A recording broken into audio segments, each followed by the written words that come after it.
somebody's hungry and is taking something um, on the Sabbath day to eat, or how could you classify that as, breaking the Sabbath? So that was the context in which that's why he spoke about mercy, because these are hungry people. What are you saying?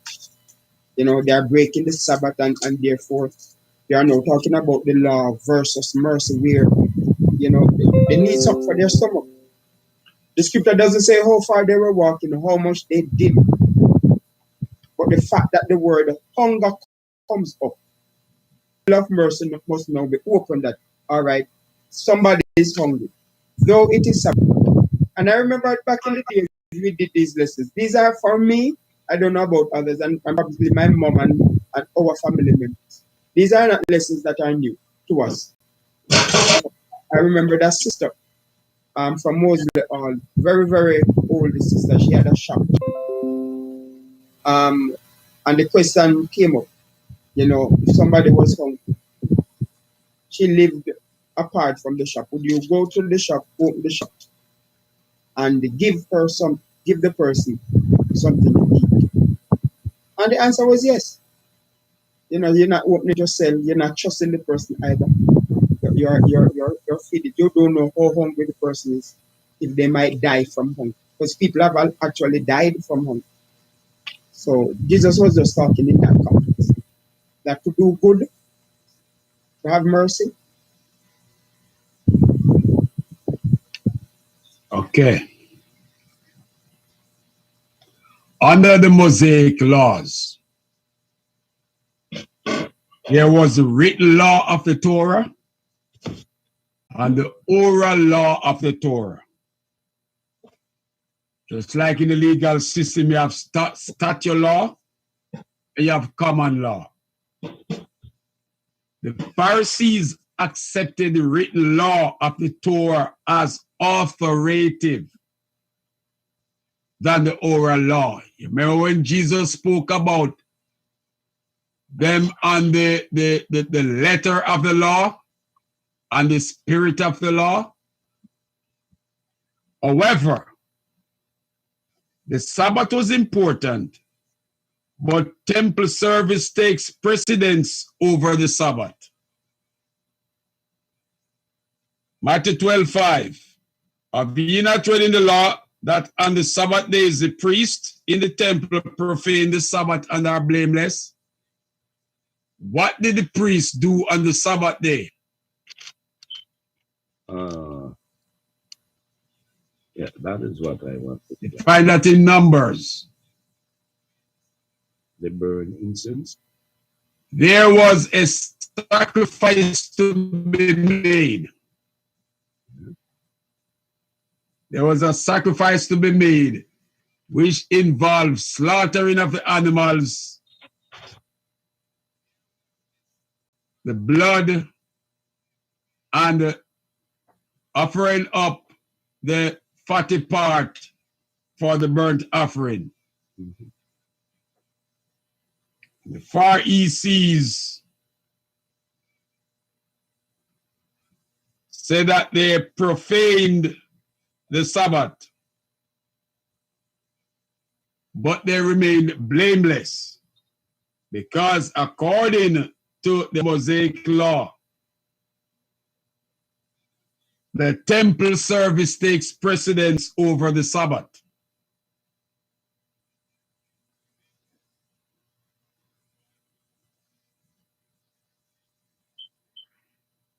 Now, with all of that said,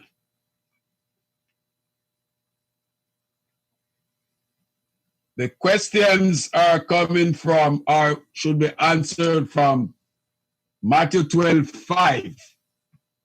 And we have the question from Sister Harris about running the daycare and watching someone's child on the Sabbath at no charge.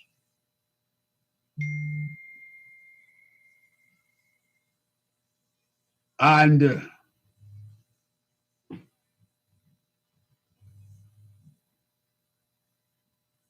a question that was coming from Sister Imani. So let's take the question from Sister Imani first. Then we go back to the question and then we go back to Sister Harris's question. Bishop, Yes, sir.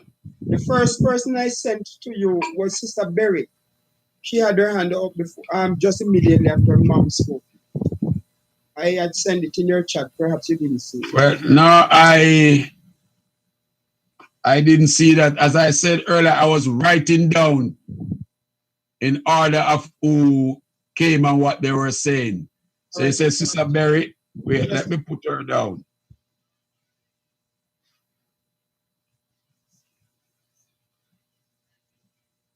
Okay, so she was before. All right, I'll take her first. All right. Happy Sabbath, brethren. My question was, when the brother mentioned about the healthcare workers and them working on the Sabbath, seeing that it's considered to be serving the country, I was wondering if it is still classified as work, or you're just helping out. So for example, like you have police, soldiers, nurses, if they're at work on the Sabbath, it's still classified as work. That's the question. Question on the floor.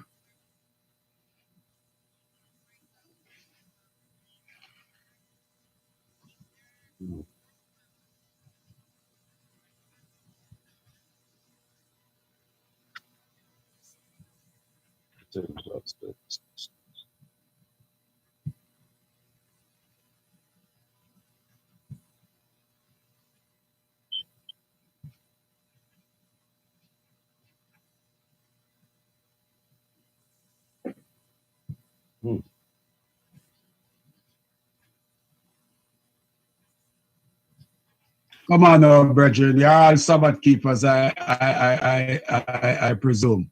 And there are hundreds of folk waiting to hear something.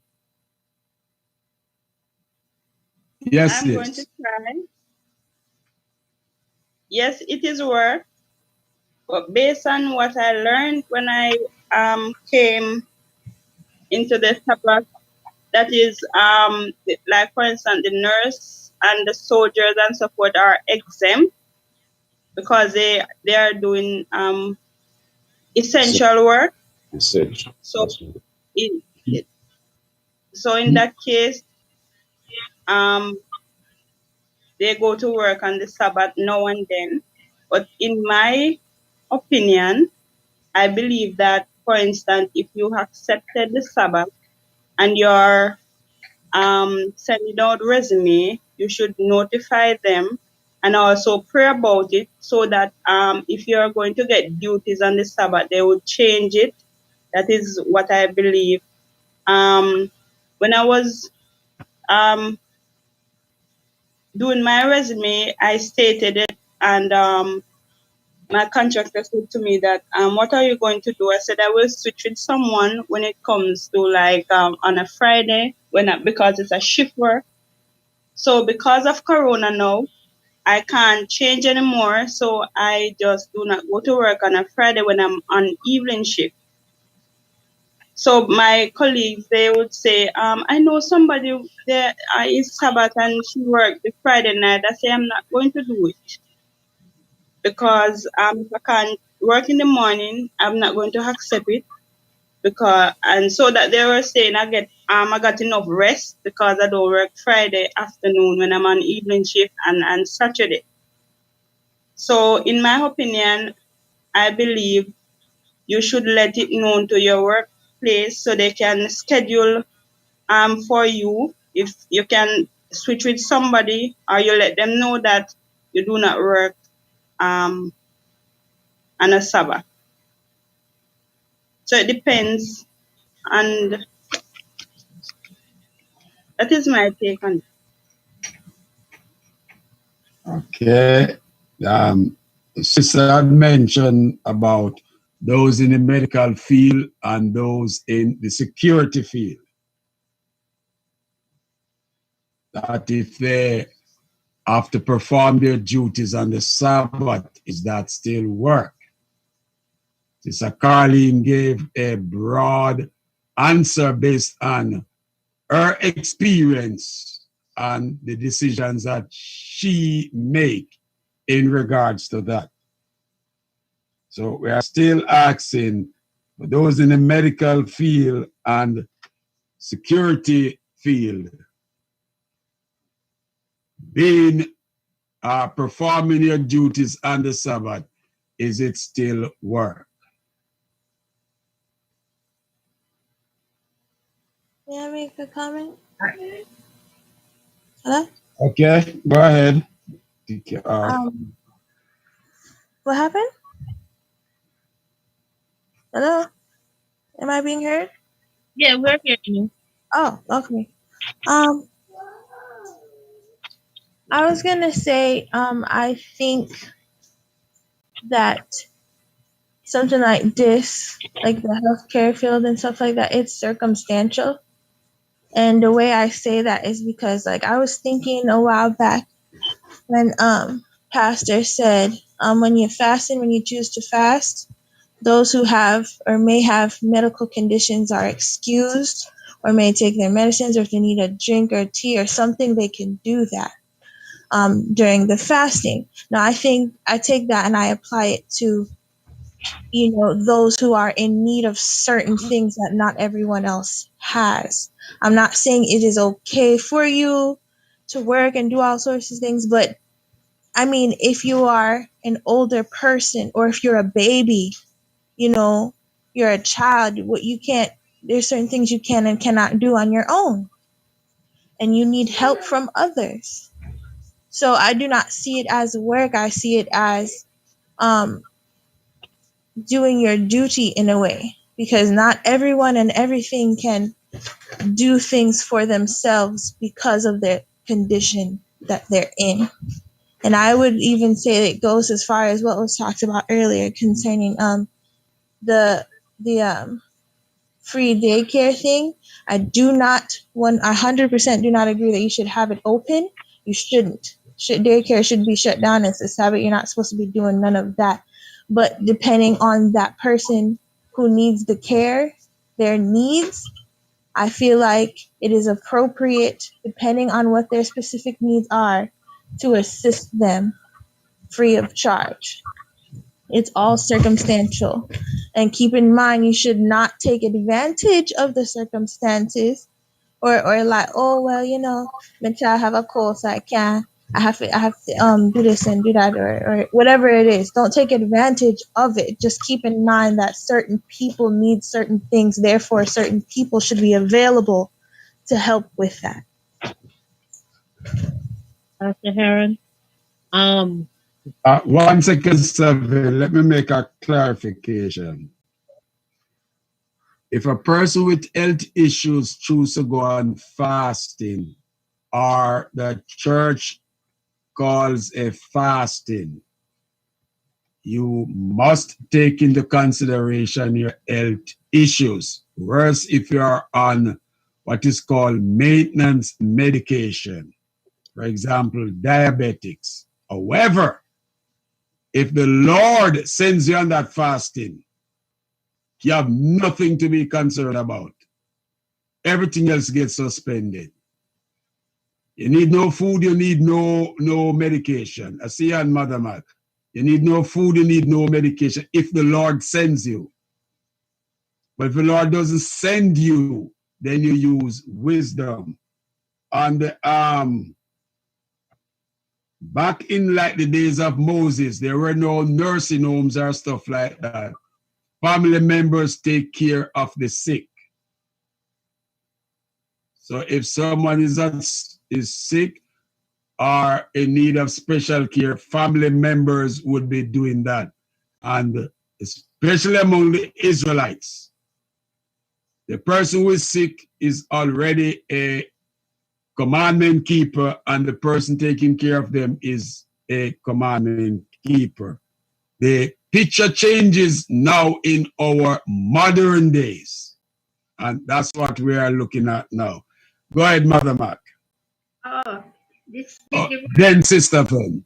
the word of God said that it's better to do good on the Sabbath day. I have a problem with doing good and doing your work. Because if you have a job and your job entails Sabbath, you have to make the sacrifice. You must be with God to protect and to provide. He is a provider. He provides you with strength. He gives you strength. And because He gives you strength, He also gives you wisdom. And He gives a command, thou shalt not.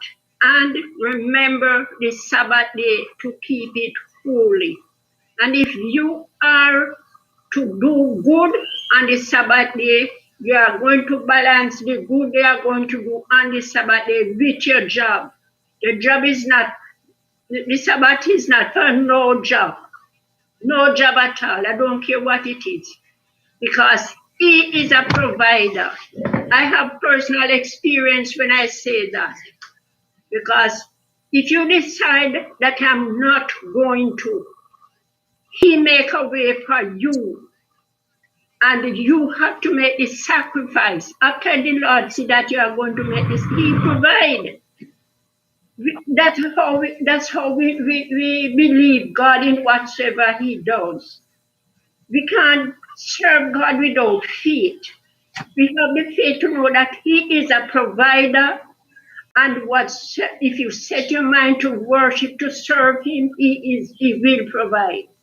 And don't break the Sabbath because it's your job.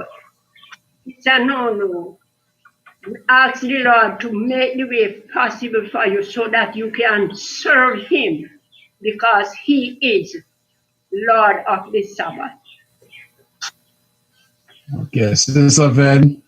Yes, Pastor Heron, this question is a very ticklish one. Why I say that? Because every time when I was seeking for a job and I would ask family members to, if you hear about a job, let me know. Remember, I don't work on Sabbath. And they would give me all sorts of excuses. Benicia, especially when it comes to the health field. They would be like, but it's help you're helping somebody. God don't want you to just leave the person, with the person in bed and care. But then my thing is, why take a job? It's the Sabbath. You don't work on the Sabbath. It don't make no sense to take up the job that you have to work on the Sabbath. It's better to just come out with it and say, listen, I'm available Sunday to Friday. I'm not available after to make yourself 3 o'clock or 4 o'clock Friday. I'm not available after. Because with the time change, sometimes sun start to set from 4 o'clock and whatever. So I am not available from Friday 3 o'clock till 9 o'clock start Saturday night. Because if you don't do that, you're just gonna put yourself in a lot of trouble. Now if you're already working on the Sabbath day, now you have to, and you gave your life to God after. Now you have to ask God, seek God's face and ask Him, how, to provide a way. Fast and pray about it and talk to your supervisor or somebody and ask them if they can switch you with somebody, or if you find a friend on the job where you can switch with. But I would say it is still work. Even though you're a nurse, you're a doctor, you're a whatever you are, it's still work. You work and you get your pay at the end of the day. It's still work. And sometimes it's kind of bad because I remember I was working somewhere and I was taking care of an elderly lady. And the elderly lady can't do nothing for herself. She just lay down like this. And you have to do everything. You have to bathe her, you have to feed her, and you have to watch her because she have her eyes even closed when you're feeding her and stuff like that. So you have to do everything for her.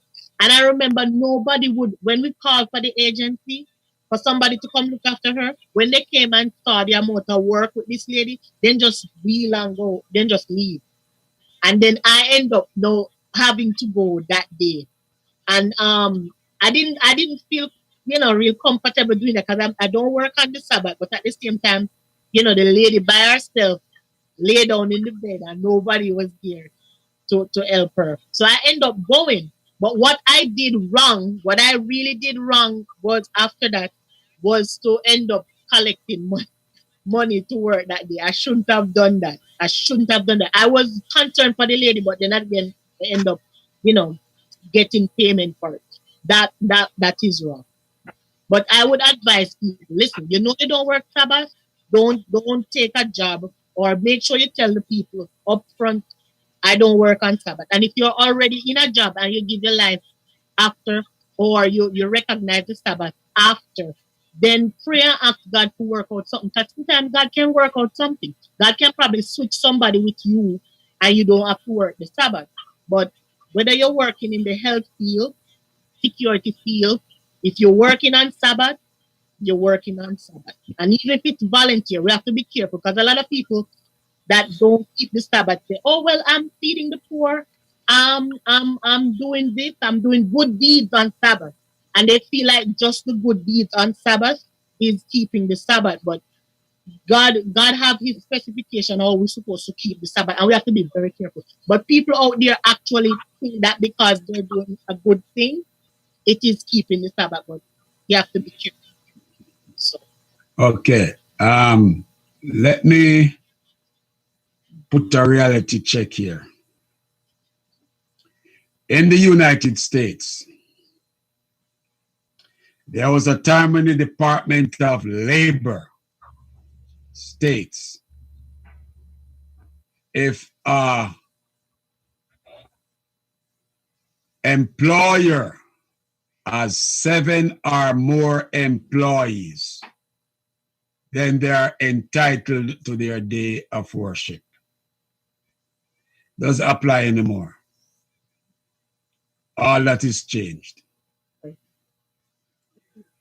Now, some time ago, a young lady from New Jersey brought a lawsuit against a fast food joint. She's Muslim. When she applied for the job, she had on her hijab. And she let them know she praised the initial stage when she presented the application. She put on it, she's Muslim, she's a practicing. You see, there's a difference to say I'm a Christian and I'm a practicing Christian. Practicing means that you do the things that your faith says you are to do. Just to say you're a Christian doesn't mean a thing. She put on it, she's a practicing Muslim. I pray 5 times a day, and she names it, she stated the times of the day. The first interview went well, and she was called back for the second interview. When you get called for a second interview, you are 1 foot through the door. The second interview, she was promised the job. Then some higher up came by and saw her, and they rescinded the offer. Okay? Citing all kind of excuses. So the girl sued. Of course, it took about 2.5 years to go through the system. And on the final day, the judge ruled. The fact that on her application she put she's a practicing Muslim. On her application, she put she's a practicing Muslim. Practicing means she prays 5 times a day. And she noted the times that she's required to pray. And she was called for a second interview. And at the second interview, she again repeated she's a practicing Muslim. Court didn't take into account how she was dressed. Anybody can wear anything for fashion. the judge also noted that she was offered the job, then it was rescinded by someone higher up. For whatever reason, had nothing to do with the girl's religion, according to them. The judge said she must be hired from the day the offer was made and paid all those back pay. And if she would have been qualified for promotion and raise, she must be paid those also. The fact that in the initial stage, she stated who she is. Now, let's switch to Sabbath keepers. Sabbath keepers declare they are Sabbath keepers 6 months into the job. Because the first 3 months is probationary time. So as soon as that 90 days pass, they give it another 90 days, then they declare, oh, I need my Sabbath to go to church. Under the law, you're entitled to nothing. Sabbath keepers do not like to declare that they are Sabbath keepers until the job is secure, which is the tail wagging the dog. This young lady declared from day one who she is, what is required of her. Okay? Now, Bishop, can I say something? yes, Sister Carleen. I didn't know that because from I started the job and signed the contract on the 3 months probation, I didn't go on a Sabbath, so I didn't know that. Well, you see, there's a thing they call discretion, and it depends on the jurisdiction in which you live. One of the things ministers need to do is familiarize themselves with the labor laws of where they are. So when trouble comes up, like someone that I will not identify that works on the Sabbath asks for a letter to present to the job. So I say, hold on. When you applied for the job, did they tell them you're a Sabbath keeper? No? Can't give you a letter. Well, you want me to lie to say for the year you have been working there, you just became a Sabbath keeper under the year? No. You have been a Sabbath keeper since you were born. You applied for the job, you never tell them. I can't lie. But it's just a little, yes, that letter is expressing my intentions from within. I'm not going to lie. You should have told them you're a Sabbath keeper. Then if they hire you, then decide to get rid of you because of your Sabbath, then I can step in. So, possibly where you work, they don't care. Possibly, there's a lot of variables that are involved there. I used to work with this place.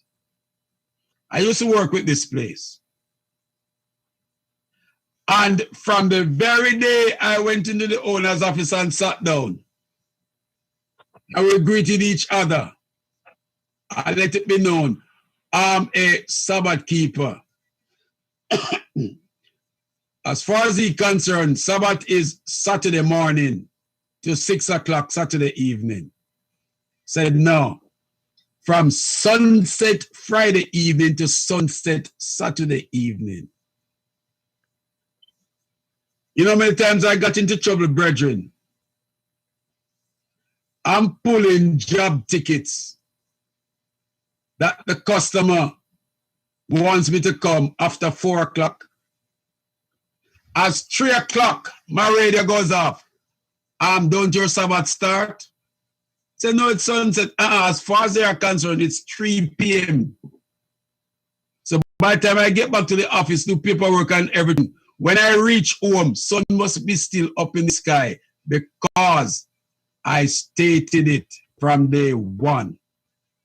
And every meeting that is mandatory that they are having that is held on a Sabbath, guess what?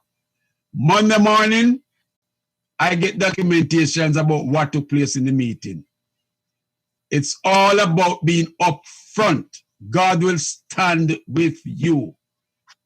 If you are going under deception, you could fast and pray some more. Ain't no God standing with you. Yes, sir. Go ahead. Thank you, sir. Just to remind us that the instances given in Matthew chapter 12, 3 to 8, was not every Sabbath. They are just instances. The disciples never went into the cornfield every Sabbath behind Jesus' great reward. Neither did David go into the temple every Sabbath eating the shewbread of the food. So we have to be careful even with the words of God when they are sent to us, because they were not precedents that were set.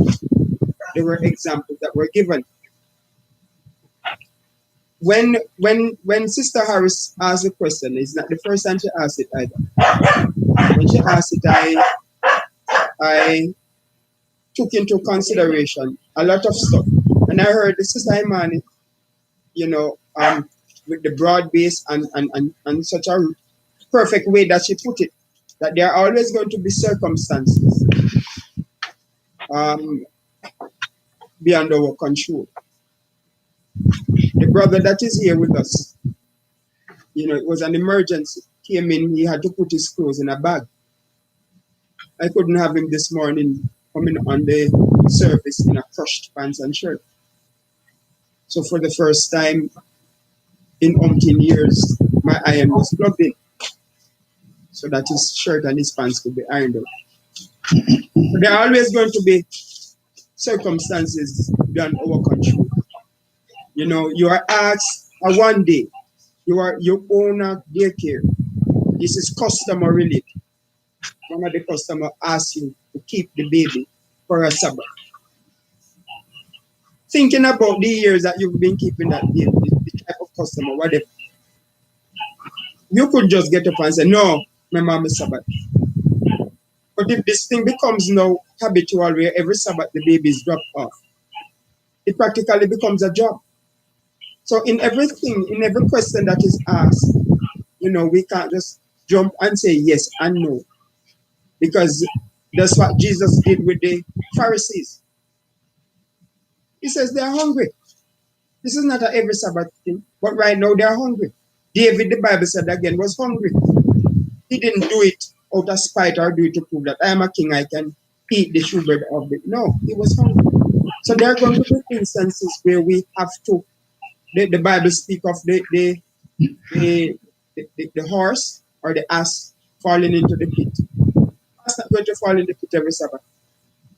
Every Sabbath, people see you dirty and sweaty. Where you cut the horse dropping that pit again, listen. No. So there are always going to be instances where we have to use the words of God guided with the Holy Ghost. But if it becomes habitual, then you know that you have gone over. Just wanted to say. Okay. I'm gonna make a comment and then we go to the 5 questions. A very famous gospel artist. She was brought up. A lot of people didn't know that. The Church of God 7 Day. She wanted to make her home the Church of God 7 Day. She went to Philadelphia one Sabbath. And she was having some serious stomach pains and requested if someone could run down to the store and get a cup of tea for her, and she was denied it, she will have to bear the pain until after sunset.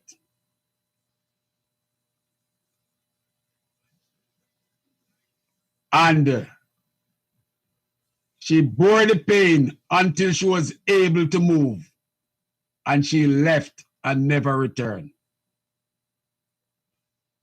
She was not asking for a jug of tea. She was not asking someone to go and buy out this store full of tea. 1 cup, because of the severe stomach pain. 1 cup. Nobody had a thermos with hot water. And she was denied it. Now, based on Matthew 12:5, can we walk to church on the Sabbath?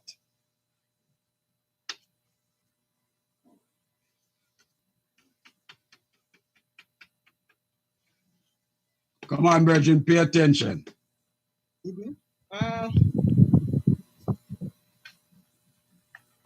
I was waiting Bishop to speak on the end from the security force. I don't know if it is time now, or you want to go ahead and then later I do that.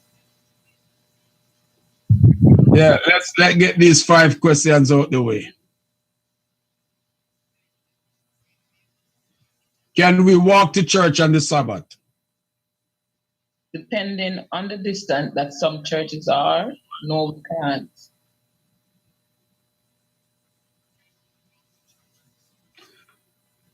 I'm going to take that under consideration and ask the next question. Can we drive to church on the Sabbath?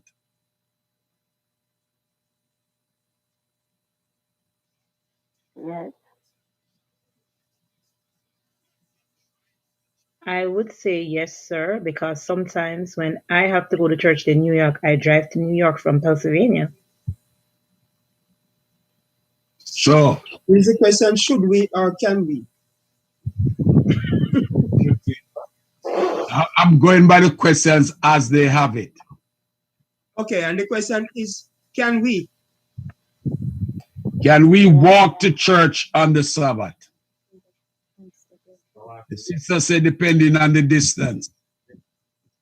We walk to I said, church. I take that under consideration. And then I went to the second one. Can we drive to church on the Sabbath? Okay, understand, Bishop. Sorry.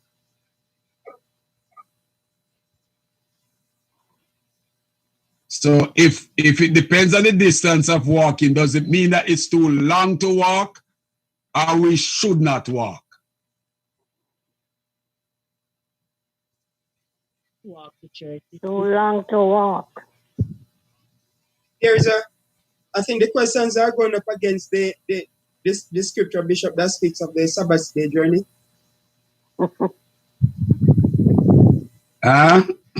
No, the question, I'm listening to the questions. I am remembering now the scripture that speaks of the Sabbath day journey. So I was wondering if that's where the questions are generated. Yeah, and now, just to glance at the Sabbath day's journey, what was the mode of transportation in those days? Walking or horseback or donkey? Or donkey, yeah. Or Zephyr too? Yes, Yeah. walking, horseback or donkey. They say walking is a modern term. Zephyr too. Yes, sir. Or trekking.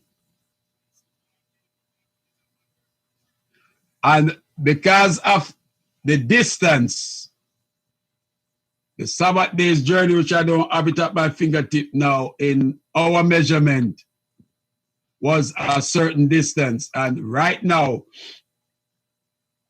I didn't really pay attention to it in Jamaica, but here in the States, synagogues are placed at strategic points to cover a Sabbath day's journey from home to a synagogue, because they do not drive. They the Jews do not drive on the Sabbath, they walk.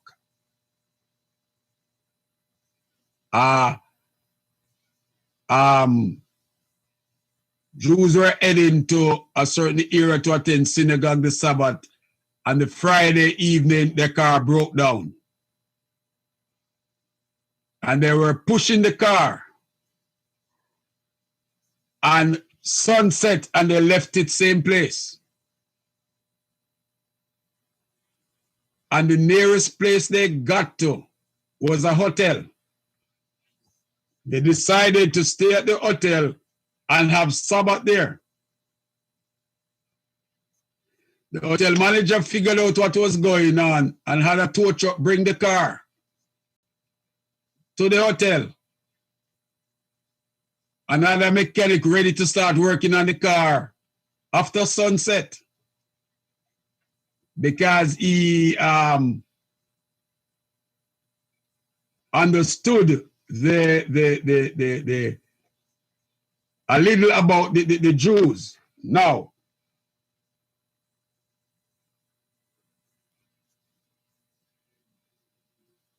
can we drive to church? And if so, what distance?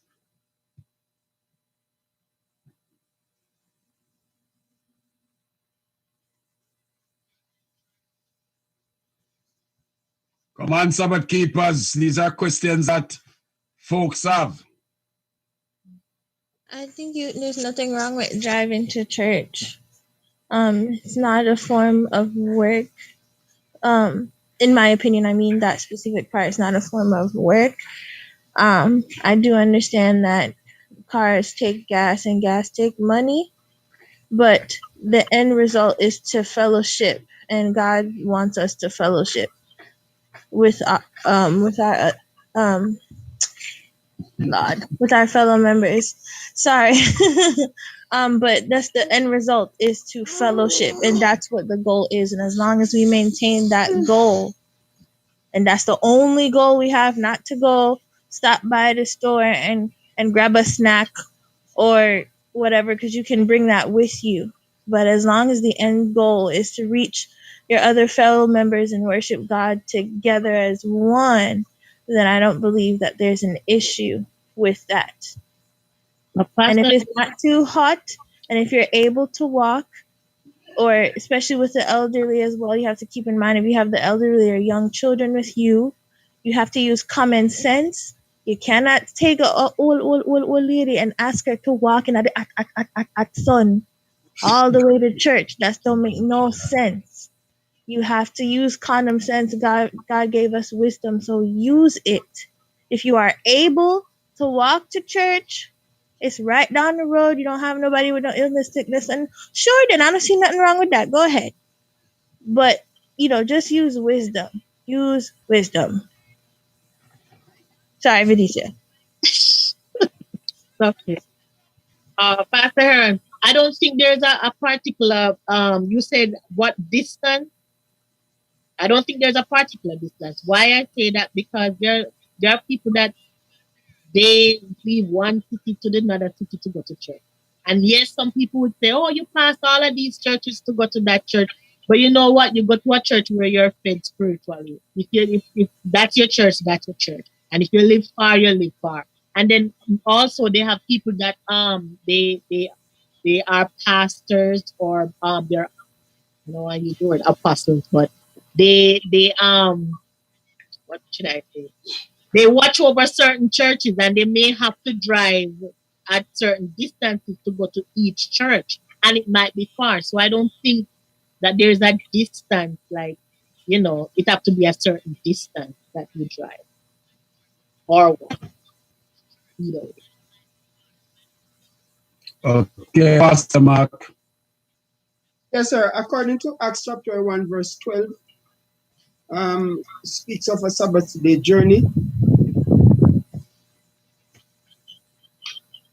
The information on the day, Bible says that it was the distance in our time would be a kilometer, equivalent to 1 kilometer. How much is a kilometer in my measurement? A 2/3 of a mile. Because all those kilometers and meal killers started in Jamaica after I left. So they and this was the distance, Bishop, between Mount Olivet and Jerusalem. So it's not a precedent set, say no. That is what must be followed. No. In fact, it says that the disciples did not respect it in terms of as a precedent set, but just a guidance and I thought in mind that, you know, if this is the distance between Mount Olivet to Jerusalem, and this was where always they would travel to pray and so on. So they called it a Sabbath day journey. It was never a precedent set that you should not go over that. And the drive to church and what Sister Imani said, I'm gonna share with you a conversation, I don't call it debate, that I had at church in Roosevelt, Long Island, New York, with some brethren from Brooklyn.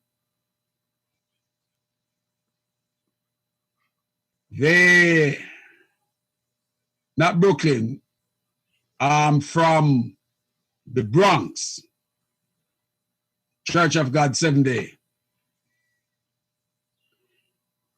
They claim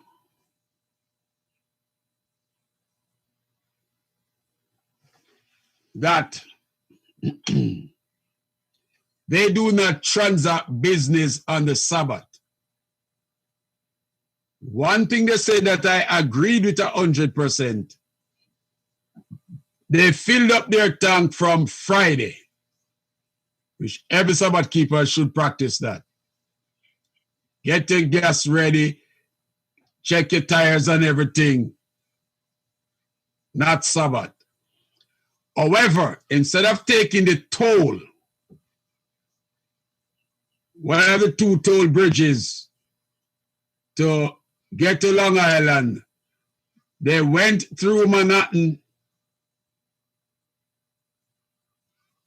Queens, over the Williamsburg Bridge, which is toll-free, because paying toll is transacting business on the Sabbath. So I said to them, but you guys light fire on the Sabbath? They said, no, they don't. I said, yes, they did. Because in the engine, there's a thing called the combustion chamber,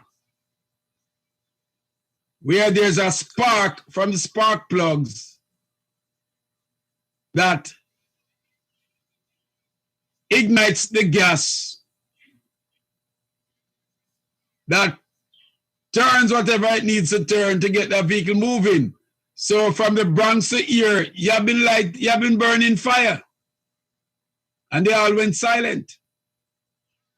So I said, no, you guys can't go to church again unless Friday evening you're going to drive from your house to church and sleep at church. And they remained silent. This is like the Pharisees that Jesus was pointing out. Take some petty things and make it a humongous hindrance.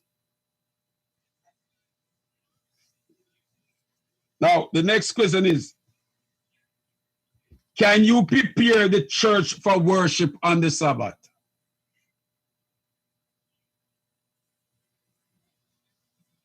That should not happen. No, you have to do it before. That should not happen, Bishop. No, sir. When I was pastor in the 2 churches, if you know the distance from Clarendon to Santa Cruz, St. Elizabeth, and from Port Antonio, Clarendon, these are miles upon miles. And every Wednesday when I went down for fasting, the church would be clean after fasting service. The only thing I do when we get to church on Sabbath is plug in the system and we start worshiping.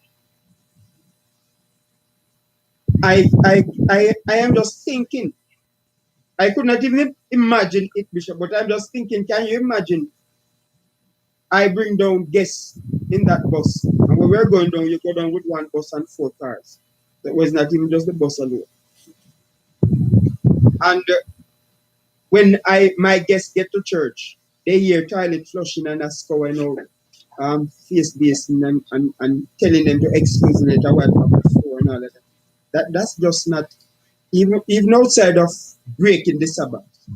That would not even be customer friendly, because remember that your guest is your customer, and so that would be a no-no. From the years that we have been in church, it is always a practice. Everybody really know that Thursdays are cleaning days for Church of God 7-day people. Most people know that back when we were growing up. And they cut it as close to Thursday because they are making sure that not even dust is on the floor from Sabbath morning. So Thursday night was always cleaning night. Okay. I'm going to ask this one, then I make a comment. Can you clean up the church after worship on Sabbath?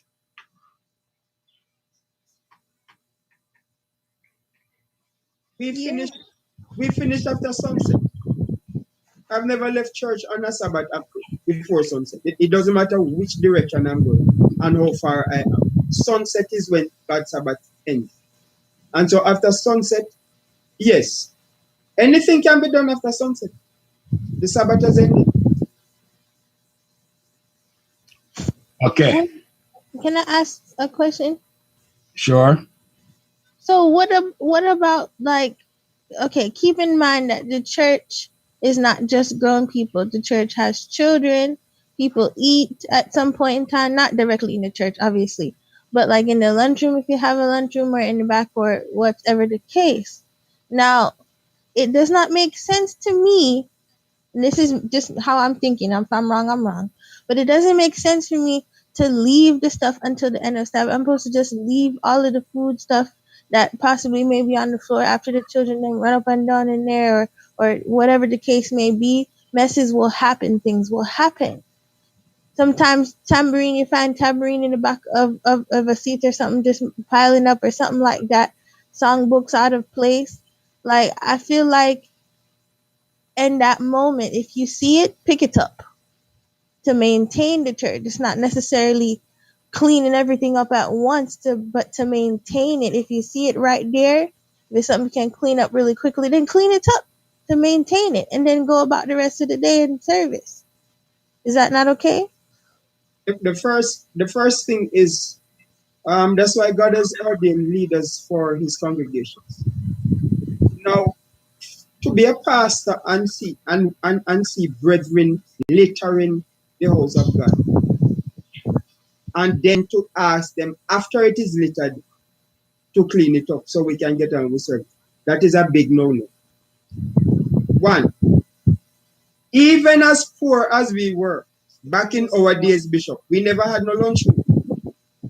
We were not that blessed. Church of God 7-day used to be a one house, and the only thing we did underneath it was worship. When it was lunchtime, I don't know, there were always trees.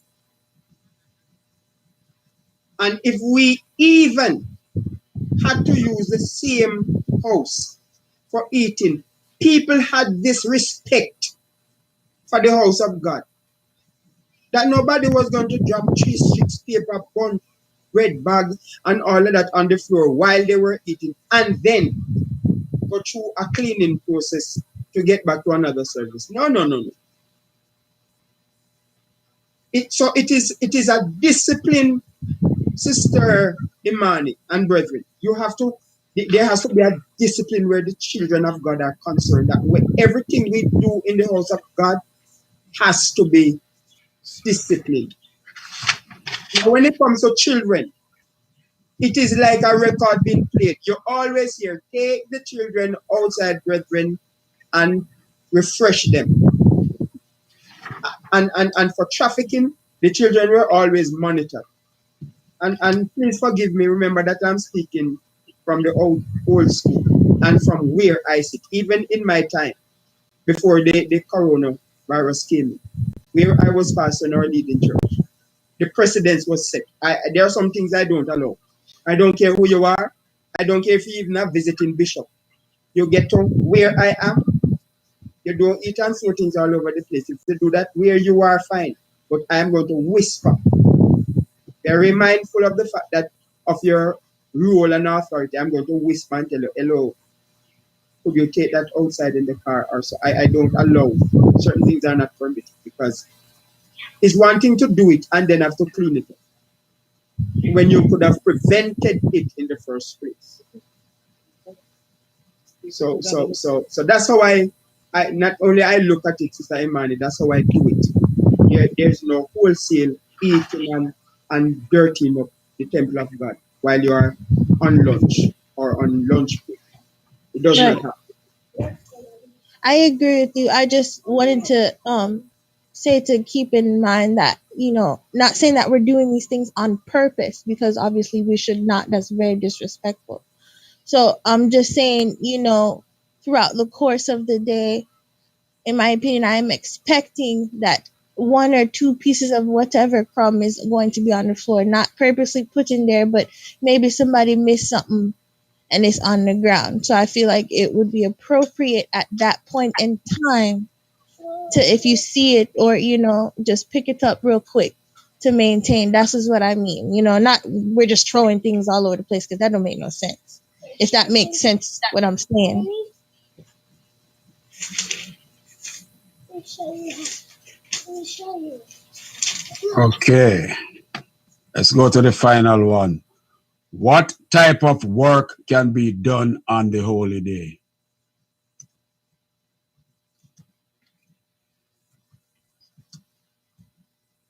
God's work.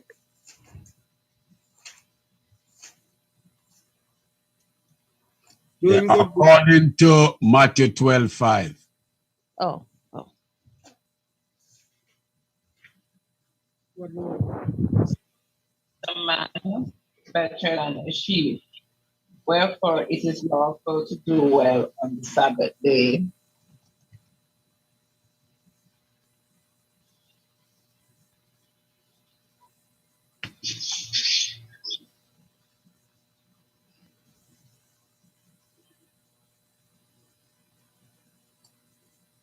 So the question is from Matthew 12:5. What type of work can be done on the holy day? Anything good, sir. Once you are doing good, it is better to do good on the Sabbath day. Can servile work be done on the Sabbath day?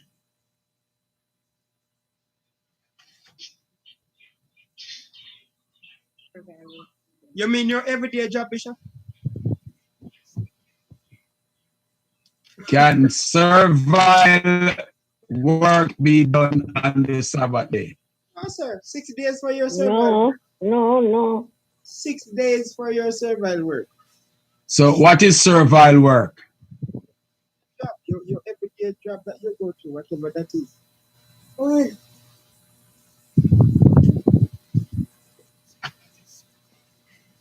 Anyone else? What is servile work? Anything you get paid to do, Bishop, and that could be anything you get paid doesn't necessarily mean a regular job. Long as you get paid. Sister Keisha, me here so you can change car tire. I give $70 to change my tire for me. She's not a mechanic, but she knows to change it. And she's getting paid to do it. That's servile work. a little roast, Bishop.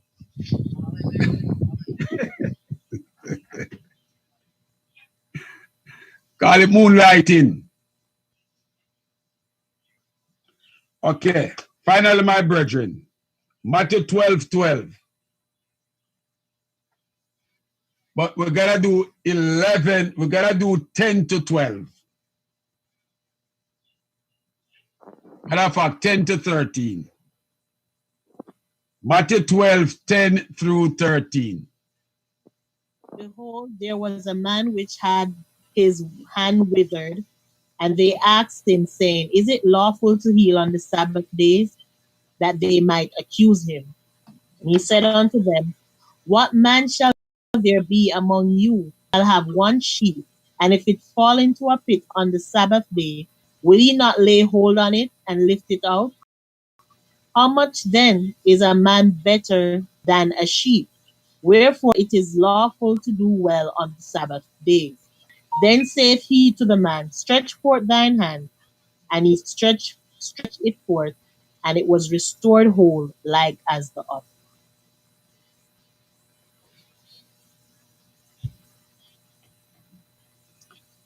So, what does Jesus say of good Sabbath works?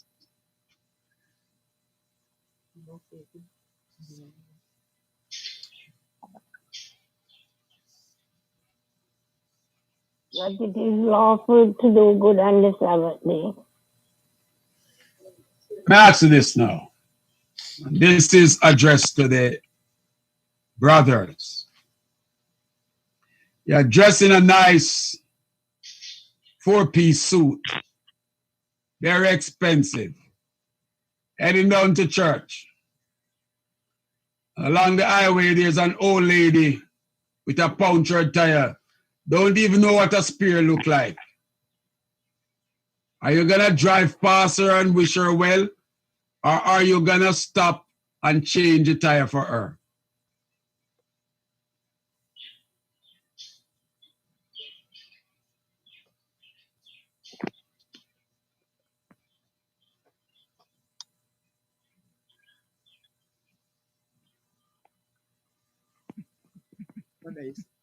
Bishop, could you just repeat, sir? I apologize. You're dressed in a nice 5-piece suit. Very expensive suit. Heading down to church. You're on the highway and you see an old lady with a punctured tire. Poor old lady doesn't even know what a spare tire is. Are you gonna wave to her and wish her well? Or are you gonna stop and change the tire for her? Like I don't have 4-piece. You raise it from 4-piece to 5-piece, sir. I don't have neither 4 nor 5, but as I remember testifying that we were heading to Port Antonio one Sabbath, and an 18-seater turned over in a gully. And my wife and I had to stop the vehicle. When we got to church, there was blood. People thought that something went wrong with us. But we had to be lifting up people, stopping vehicles and putting people into vehicles, sending them out to the hospital. When it comes to doing good, you have to do good.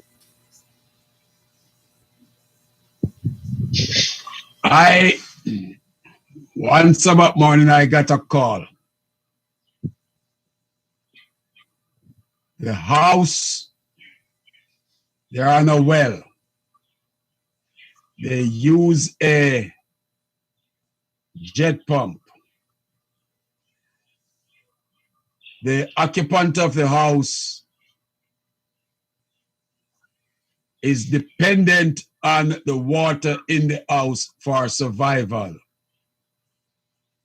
She was also on oxygen, and she basically, she has an attendant. She has to have a 24-hour attendant and uses the bathroom several times within the hour. And the jet pump went out. No water.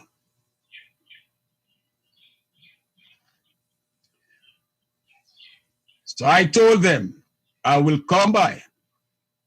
I will get water into the house. The following day, I will come and set things the right way. So what I did, drove down, what is called a temporary fix. Water is flowing in, not the way it ought to flow. And so by the following day now, I could go dismantle the temporary fix and do things the right way.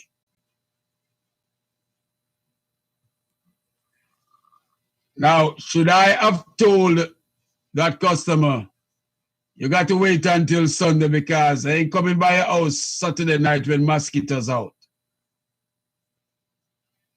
You'll have to try and live until Sunday. Or was I right in doing a temporary fix and then go back Sunday to do the job?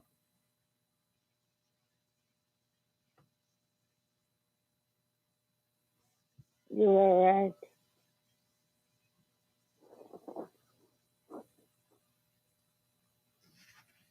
Come on, Brethren, talk to me. We got to go now. You were right to do the temple fix. Because the lady had a need.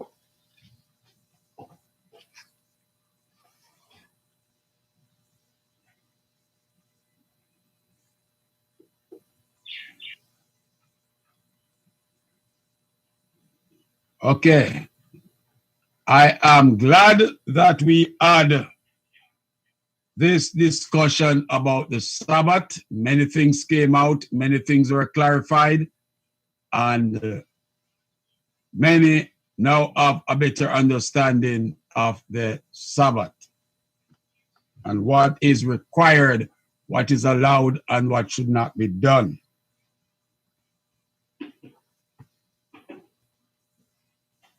Now, for those who are at fault, you can start correcting those faults. God is so merciful.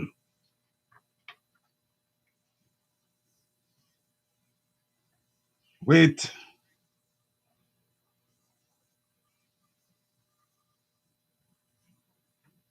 The conclusion is, Pastor, yes, ma'am. Evangelist McDermott had something to say. She was asked to wait until you finish with the question. Oh yeah, about the from the security view. Okay. She's used to this. You have 2 minutes to give us the facts. I'll do it in a minute, sir. Yes, Lord, brethren. All right. Well, first, I when I went in when I was going to the Sunday church. But long and short of it, when I accepted the Sabbath and God's commandment, I made it clear. It is always best that you speak up and let people know based on your lifestyle what it is that you're for, what you stand for, and eventually the Lord will have them work with you in that regard. As essential service emergencies will come up, I am happy that we don't have general elections and Sabbath. They are normally done on weekdays because I'm always called to work in those things. But I can tell you that you will have situations that will come up that you may be asked to sit in. You are there, like Wednesday of this week, I had to go in the night. I had Bible studies. I brought in my Bible, my notebook, and everything, and I with the staff did what I had to do and logged on Bible studies and did what I had to do. Yes, but it is always good. Just say from day one what you're about and all of that. And if it is essential service, keep it in the back of your mind. And as God administers and guide you, those situations will come up and you deal with them accordingly as they come up. And the Lord will certainly tell you how to handle them. Okay. Unlike in my time, I always have my doctor at my sick leave waiting. So you call me, I'm sick. You know, sir, that is something that I can't find myself doing. say I'm sick when I'm really not sick. You see, I was working for the devil then. Yes. In my 24 years, I remember I went on sick when I had Ruth. Went on sick when I had Dave. I had to take those sick leave when I had Dave John. And then when I had an accident with my hand, I can't remember having been sick again because God has really blessed me with health. And I try not, because if you lie for minute stuff, you will find yourself telling lie, and you tell one lie to cover for the other lie. So I try not to. It's not a good practice. If I'm sick, well, fine. Like a little runny nose, I don't call that sick.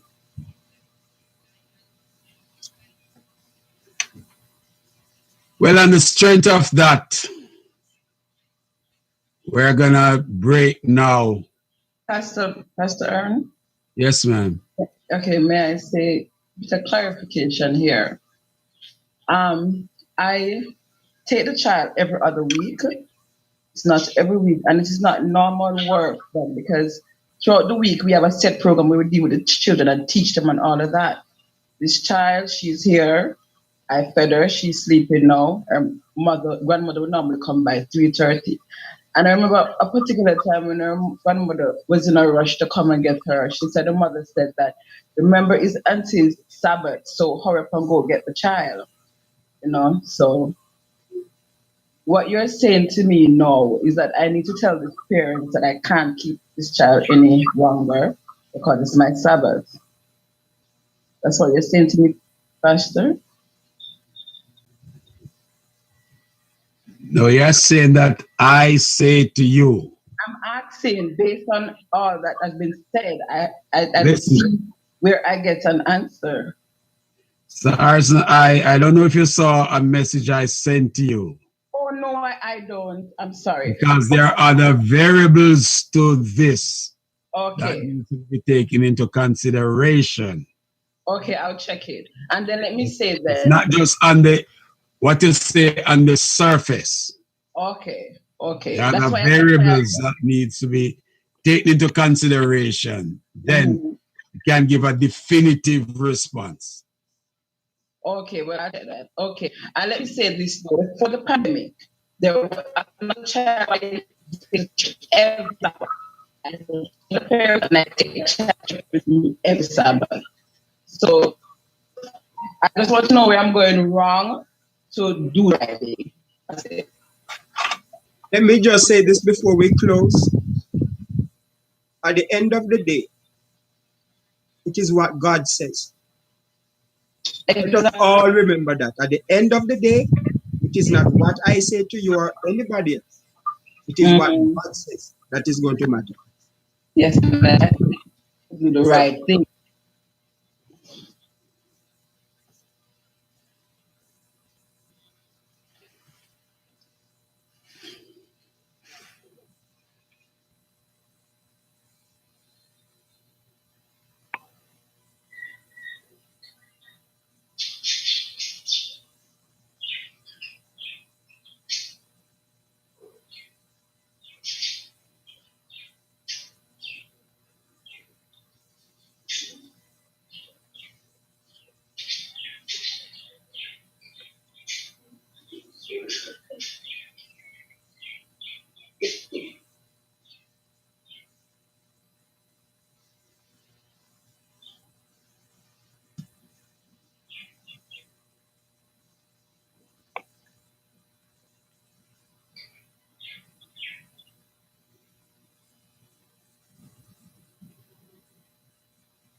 Hello? Bishop? Hold on a second.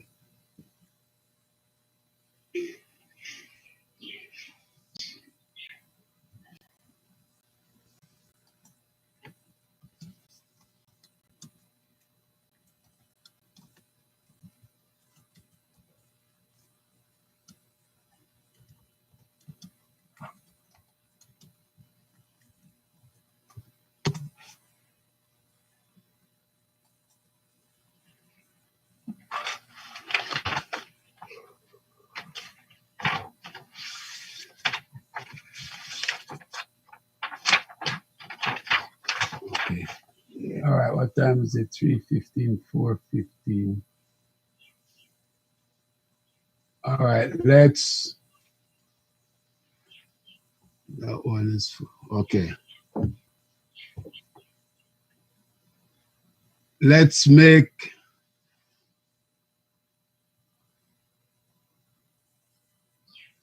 How about coming back at 4:30? Is that enough time to make up? I remember, I hope, brethren, you all have some facts on the abortion issue. The abortion issue is heating up in the United States. The abortion issue is heating up in the United States. The Supreme Court is about to revisit the Roe versus Wade issue, and certain states are issuing their laws on it right now. And on this platform, we are giving the biblical side to everything. So I think 4:30 should be a good time for us to be back, and we get the children do their thing, and then we get to the abortion issue. Okay?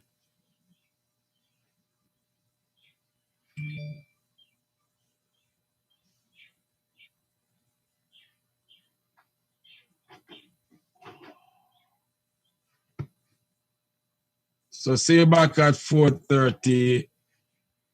That will be 3:30 Jamaica time, 4:30 Eastern Standard Time, and depending on what time zone you are in, it's an hour and 15 minutes from now.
Okay.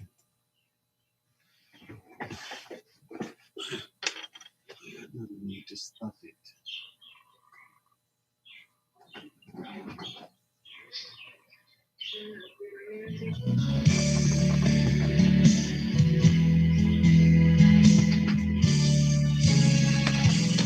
Oh, God.